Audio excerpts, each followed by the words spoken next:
Olá, meu querido aluno, meu querido estudante, tudo bem com você? Bem-vindo de volta a mais uma aula de História.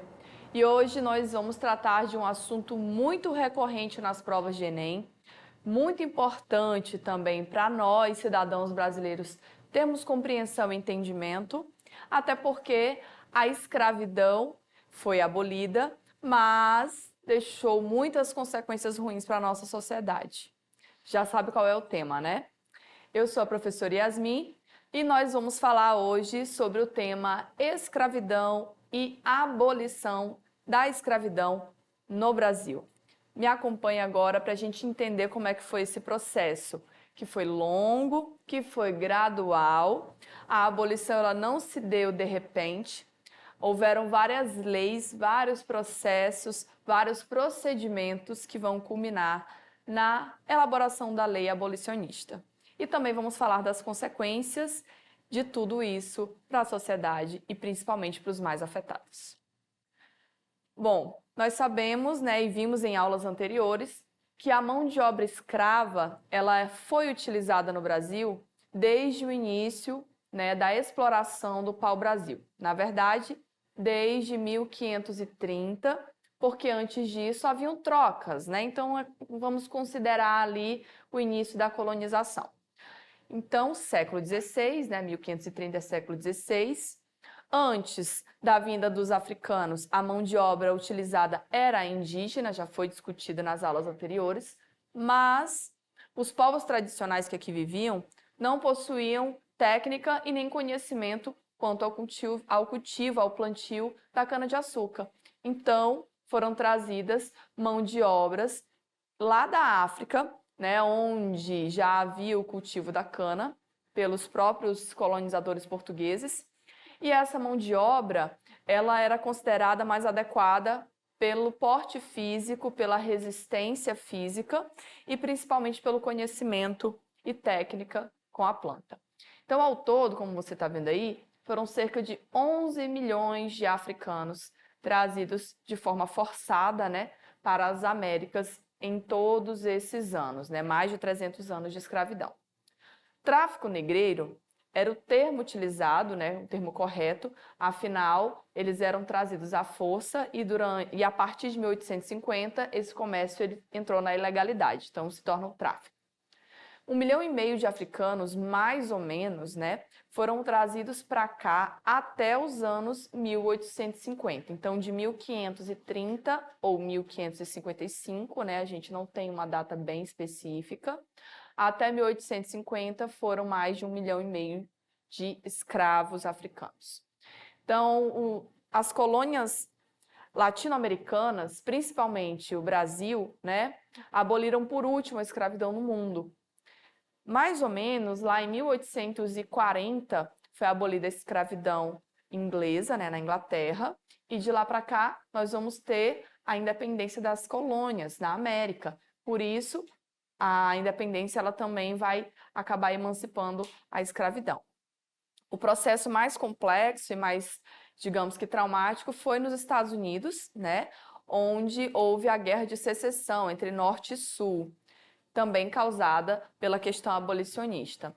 E no Brasil, praticamente é o último lugar onde vai ter a abolição. Isso vai acontecer em 1888, devido à assinatura da Lei Áurea pela Princesa Isabel. Mas calma lá, não foi a Princesa Isabel que elaborou essa lei, tá? Ela assinou porque ela estava como regente naquela data pela ausência do seu pai, do rei Dom Pedro I, que estava em Portugal. Mas se acalme que a gente vai entender direitinho, tá? Acompanhe esse mapa comigo.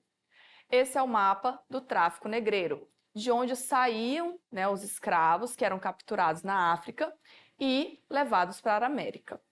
Nós já analisamos alguns desses dados na nossa aula anterior de Brasil Colônia e vimos, né, o quantitativo de escravos que foram trazidos, de pessoas que foram sequestradas, raptadas, compradas para serem trazidas para as Américas. Então, se você perdeu essa aula anterior, né, de Brasil Colônia, a terceira aula de Brasil Colônia, você pode estar procurando a seção dos portais aí e assistindo novamente. Então, vamos entender como que essas pessoas, tanto indígenas quanto africanas, resistiam à escravidão. Porque ninguém se entregou, tá? Essa história de que eles aceitaram, isso é conversa. Ninguém aceita uma situação como essa. Os indígenas, assim como os africanos, resistiam por meio de fugas, né, com conflitos com seus algozes. No caso, vamos falar especificamente dos indígenas, né? Conflitos com os colonizadores, o cercamento das aldeias para se proteger, ataques aos engenhos e até alianças com os europeus rivais, que era o caso, por exemplo, dos franceses, né, que se aliaram aos povos tupinambás e se voltaram contra os portugueses. Mas foram expulsos, né, porque o território pertencia a Portugal e não à França. Já os povos africanos, né, os escravos africanos, eles também fugiam, formavam quilombos, né, que eram locais onde os escravos fugitivos se abrigavam e formavam comunidades de autoajuda, rebeliões, assassinatos, suicídios e revoltas organizadas.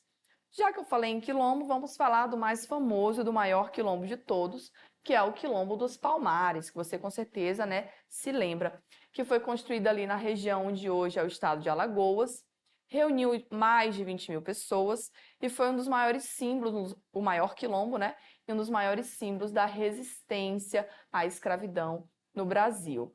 E em 1694, né, acaba sendo destruído e o seu líder, Quilombo dos Palmares, acaba sendo assassinado em uma emboscada. Bom, a história da escravidão no Brasil ela é muito longa e muito triste. E como eu disse, né, não foi de uma hora para outra que a abolição aconteceu. Então vamos agora conhecer as leis que levaram esse processo para frente. Primeiramente, a gente tem que entender que a Inglaterra teve um papel crucial, importantíssimo nesse processo de abolição. Foram eles que pressionaram o Brasil, né, e outras colônias da América a libertar os escravos, porque eles tinham interesses comerciais. A Inglaterra já havia abolido a escravidão alguns anos antes, em 1840, mais ou menos, né? E estava em pleno desenvolvimento industrial. A Inglaterra desejava vender produtos, mas, como a gente já sabe, né, escravo não tem poder de compra. Escravo não recebe salário, então não vai poder comprar os produtos ingleses. Por isso a pressão para que a mão de obra escrava fosse liberta e essas pessoas ganhassem dinheiro, ganhassem salário e pudessem gastar esse dinheiro com os produtos ingleses. Em 1845, né, a Inglaterra vai lançar a Lei Bill Aberdeen, que é uma proibição ao tráfico negreiro no Atlântico. Essa não foi a única lei, tá? Outras várias leis foram assinadas antes dessa, mas não tinham nenhuma validade porque ninguém respeitava e continuava transitando com os navios lotados de escravos, né? Então, essa lei Bill Aberdeen vai dar direitos militares para que a marinha inglesa aprisione, ataque navios negreiros se for necessário, né? E assim vai diminuir o trânsito desses navios no Atlântico. O processo de abolição também vai contar com o início da mão de obra imigrante, né? Então, vão ser os europeus que vão imigrar para o Brasil, que vão acabar substituindo a mão de obra escrava nas lavouras de café, sobretudo os imigrantes italianos. E depois a gente vai ter a chegada de japoneses e de outras nacionalidades. Não dá para deixar de lado uma das partes mais importantes desse slide aí que a gente está vendo, que é o movimento abolicionista. Então, há um costume de dizer que foi a princesa Isabel que aboliu a escravidão, diminuindo a importância dos próprios escravos, né, que se rebelavam, que se organizavam, que conseguiam apoio de pessoas como, por exemplo, José do Patrocínio, André Rebouças e tantos outros, né, que se destacaram nessa luta.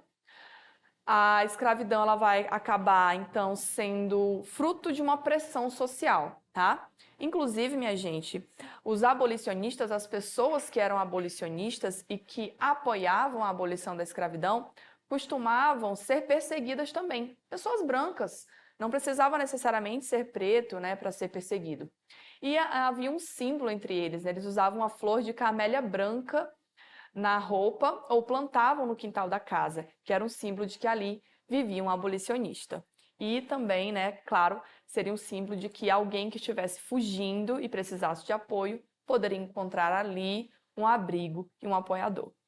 Bom, vamos entender agora as outras leis que se seguem a essa. Então, no Brasil, por exemplo, né, nós vamos ter algumas leis. Em 1850, vamos ter duas importantíssimas leis aí sendo elaboradas no território brasileiro. Uma delas é a Lei de Terras, que você está vendo bem ao centro aí nesse quadrado. Estabelece a comercialização das terras.